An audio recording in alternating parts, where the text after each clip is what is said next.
ಸಮುದ್ರರಾಜತನಯಾಂ ಶ್ರೀರಂಗಧಾಮೇಶ್ವರಿ ದಾಸೀಭೂತ ಸಮಸ್ತದೇವ ವನಿತಾಂ ಲೋಕೈಕ ದೀಪಾಂಕುರಾಂ ಶ್ರೀಮನ್ಮಂದ ಕಟಾಕ್ಷ ಲಬ್ಧ ವಿಭವ ಬ್ರಹ್ಮೇಂದ್ರ ಗಂಗಾಧರಾಂ ತ್ವಾಂ ತ್ರೈಲೋಕ್ಯ ಕುಟುಂಬಿನಿ ಸರಸಿಜಾಂ ವಂದೇ ಮುಕುಂದ ಪ್ರಿಯಾಂ. ಶ್ರೀ ವರಮಹಾಲಕ್ಷ್ಮಿ ವ್ರತ ಪೂಜೆ.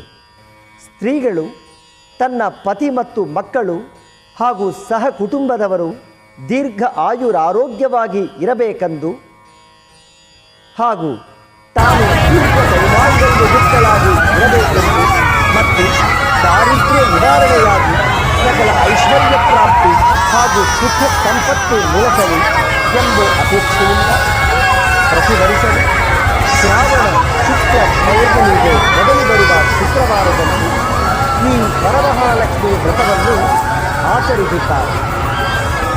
ಅವರವರು ಆಯಾ ದೇಶಾಚಾರಕ್ಕೆ ಅನುಗುಣವಾಗಿ ಮತ್ತು ಮನೆಯ ಸಂಪ್ರದಾಯ ಪ್ರಕಾರವಾಗಿ ಕಲಶ, ಫೋಟೋ ಅಥವಾ ಮುಖವಾಡವನ್ನು ಇಟ್ಟು ಪೂಜಿಸಬೇಕು.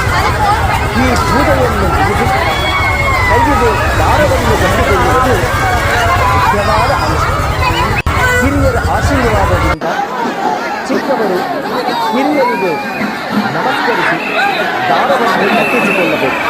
ಈ ಭಾರತ ದೇಶದಲ್ಲಿ ಭಾರತೀಯ ಸಂಸ್ಕಾರವನ್ನು ಪ್ರವರ್ಧಿಸುವ ಉದ್ದೇಶದಿಂದ ಈ ವರಮಹಾಲಕ್ಷ್ಮಿ ಪೂಜಾ ವಿಧಾನವನ್ನು ಸರ್ವರು ಆಚರಿಸಬೇಕೆಂಬ ಉದ್ದೇಶದಿಂದ ಸಕಲ ಲೋಕ ನಾಯಕಿಯಾದ ಶ್ರೀ ವರಮಹಾಲಕ್ಷ್ಮಿ ಪಾದ ಕಮಲದಲ್ಲಿ ಸಮರ್ಪಿಸುತ್ತಿದ್ದೇವೆ. ಈಗ ಶ್ರೀ ವರಮಹಾಲಕ್ಷ್ಮಿ ಪೂಜೆ ಪ್ರಾರಂಭ. ಹೂವು ಅಕ್ಷತೆಯನ್ನು ಹಿಡಿದುಕೊಂಡು ವಿನಾಯಕನನ್ನು ಪ್ರಾರ್ಥಿಸಿಕೊಳ್ಳಬೇಕು.